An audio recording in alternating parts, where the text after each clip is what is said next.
Turning overseas now to the war in Gaza. Airstrikes resumed today following the collapse of the week-long ceasefire. And new tonight, CBS's Lilia Luciano spoke with an Israeli soldier who says she warned military officers of extremely concerning Hamas activity before the October 7th massacre. Renewed airstrikes marked the end of the temporary ceasefire. But the fog of war isn't thick enough to cover the failures that led to the October 7th attacks. A lack of intelligence, however, wasn't the problem, says Margaret Vanstein.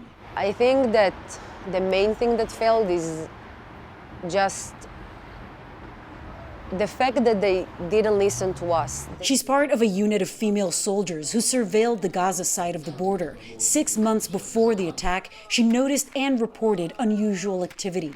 We saw a lot of people that coming to the fence and checking the fence and trying to damage the fence and take parts of it. And that wasn't normal? It wasn't normal at all.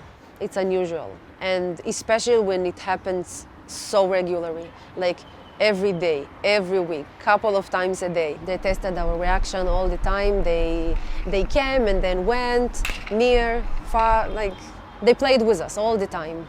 She says her team reported the activity up the chain repeatedly. They didn't take anything seriously. They always thought that Hamas is less powerful than what they actually are. They underestimated Hamas and people like you. And people like me, yes. That everything that I say isn't, I exaggerate things. Why do you suppose that is? I think it mostly because we are the simple soldiers.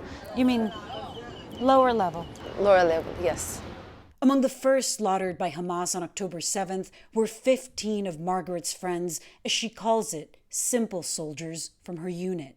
And an intel analyst at another unit raised the alarm in July, according to the New York Times. The paper also reports more than a year before the attack, Israeli officials obtained a 40-page Hamas battle plan, the Israelis codenamed Jericho Wall. A plan the New York Times wrote Hamas followed with shocking precision, triggering fighting that restarted today after a week-long truce. Here in Sderot, just about a mile and a half east of the border with Gaza, we have been seeing many military vehicles. We're hearing the jets and also watching some of the smoke from those Israeli airstrikes as they hit Gaza. Today, the renewed airstrikes killed nearly 200 people, according to the Hamas-run Gaza Health Ministry. Omar Haruz, searching for his family in despair, said, "We seek martyrdom. This is what we want. May Allah bring his vengeance upon you. We are not afraid of you."